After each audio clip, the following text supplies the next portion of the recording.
My name is Andy Kaufman, host of the People and Projects podcast. Welcome to my free video series entitled 20 Ways to Radically Improve Your Ability to Deliver Projects. You ever hear of Fred Brooks? He's the guy that came up with Brooks' Law that says adding people late in a project delays a project. Well, another favorite quote of mine from Fred is, "It's difficult to make a vigorous, plausible, job-risking defense of an estimate when it's derived by no quantitative method, supported by little data, and certified chiefly by the hunches of the managers." You know what Fred's saying there? It's one of those situations where your boss thinks it's going to take this long, and you think it's going to take that long. What do you do when you're in situations like that? What have you learned to do when you think it's going to take a lot longer than the time constraints you've been given? You know what I find a lot of early project managers do? They're new in their career. Well, they'll just say things like, we can just make this up. I think it'll work out. You know, let's hope for the best.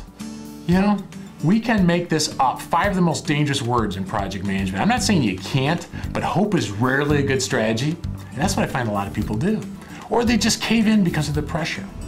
I was talking to a chief information officer and he says, this is what we do. He goes, I train my people to never say no. I always feel like a little nervous when a senior manager says they don't say no, but hang with me. He goes, we train our people to never say no. What we say is yes, but. I have to tell you, when he first told me that, the yes, but, I thought it was a little cheesy. So if you're thinking that, I understand. In practice, I found it works pretty well. So the idea is, yes, we can do that, but this is what we need to make that happen. Now, the reason why I find it's helpful is you're not starting out with the no. And even though that might just seem like it's semantics or superficial, there are some people who become the no guy or the no lady at their company. They're just known for no. A CEO was walking me through her company. This is a couple years back. She introduced me to a bunch of people. I get back to her office and she goes, do you remember that project manager I introduced you to? I'm like, yeah. She goes, he's the no guy. I'm like, what do you mean? She goes, any question I ask him, he says no. Is the project gonna be on time? No. Can I add this scope? No. Can you come to this meeting? No, I'm too busy. Almost any question, it's no. I'm like, well, how's that working out for him? She goes, he's about ready to get fired. You know what? I'm not saying you can't say no, especially if it's an ethical issue, but being known as the no guy or the no lady is usually not sustainable in most companies. Yes, but says, I'm starting with yes, I want to try to make this work, but this is what I need. Now, have you ever heard that anytime you put the word but in a sentence, it erases everything in front of it? So for example, if I say to my wife, you know, honey, I'm really sorry I got upset at you, but you made me. It doesn't really work. So I understand that there could be some issues with that. What you can do is you can just say, yes, we can do this, period. This is what we need. It's a variation of yes, but. But I found it's hugely helpful. And really what it comes down to is the concept of reciprocity. The idea of reciprocity is when you do something for someone, they feel more inclined to do something for you. It's well researched. One of my favorite books on the topic is from Dr. Robert Cialdini. His book is called Influence, The Psychology of Persuasion. Also, Cialdini co-wrote with a guy named Steve Martin a book called Yes. And in both books, they talk about this well. But reciprocity comes to play.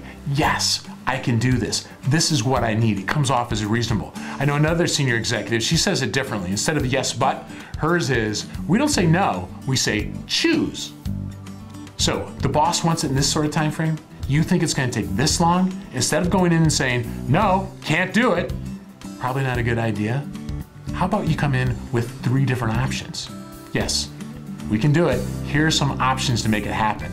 Now, maybe one is a lot riskier. Maybe one costs a lot more. Maybe one defers a lot of different scope. But if you bring multiple options to the table, what I found is it shows you're taking responsibility. And it also puts a little bit of power back into them. Now, Cialdini talks about the rule of 3s, that if you bring 3 options, people tend to not take the extremes. They want to take the middle one. Example of that is movie theaters. They used to have 3 different sizes of popcorn, and then they added the size that you could take a bath in, you know, the really big one. Well, they didn't necessarily sell that many of the really big ones, but they sold more of that large. I've learned to not rely on the rule of 3s. Bring maybe 3 options, but bring a recommendation as well. What you'll find is a lot of times they'll take the more middle of the road option. Whether it is yes but, whether it is choose, or many of the other influence techniques that we train in our project management workshops. If you learn to use these techniques, they can help you out when you're in those situations where you're being asked to do things that you don't think you can. And it can help you radically improve your ability to successfully deliver your projects. Hey, take a minute to visit us online at freeprojectmanagementvideos.com. You'll get exclusive access to our free video series entitled 20 Ways to Radically Improve Your Ability to Deliver Projects. We'll see you there.